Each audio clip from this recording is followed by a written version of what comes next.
প্রিয় হিসাব বিজ্ঞান শিক্ষার্থী ভাই ও বোনেরা, আজকে আপনাদের জন্য একটি গুরুত্বপূর্ণ শর্ট কোশ্চেন আমি আলোচনা করতে চাচ্ছি।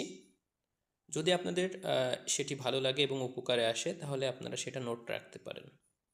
মূলত আজকে আমি যে প্রশ্নটি আপনাদের সামনে তুলে ধরব সেটি হচ্ছে ফরেনসিক অ্যাকাউন্টিং কী। এই নামটি আপনাদের কাছে নতুন মনে হলেও এটা খুবই গুরুত্বপূর্ণ। ফরেনসিক অ্যাকাউন্টিং হচ্ছে হিসাব বিজ্ঞানের এমন একটি ক্ষেত্র যেখানে চুরি ও জালিয়াতি তদন্তে হিসাববিজ্ঞান নিরীক্ষা ও তদন্তের দক্ষতা ব্যবহার করা হয়। এটা হচ্ছে ফরেনসিক অ্যাকাউন্টিং। ঠিক আছে, এই ফরেনসিক অ্যাকাউন্টিংটার ব্যবহার আমরা সবসময় করে থাকি আমাদের প্রতিষ্ঠানে, আমাদের বাস্তব ক্ষেত্রে, আমাদের পারিবারিক ক্ষেত্রেও দেখবেন আমাদের কোনো ধরনের ঘটনা ঘটলে, চুরি বা জালিয়াতির কোনো ঘটনা ঘটলে আমরা সেখানে নিরীক্ষক নিয়ে আসি, বাইরে থেকে লোক নিয়ে আসি, সেটা বিচার বিশ্লেষণ করি। তো এই ফরেনসিক অ্যাকাউন্টিংটা কি, এটা আমরা খুব গুরুত্ব সহকারে পড়ব।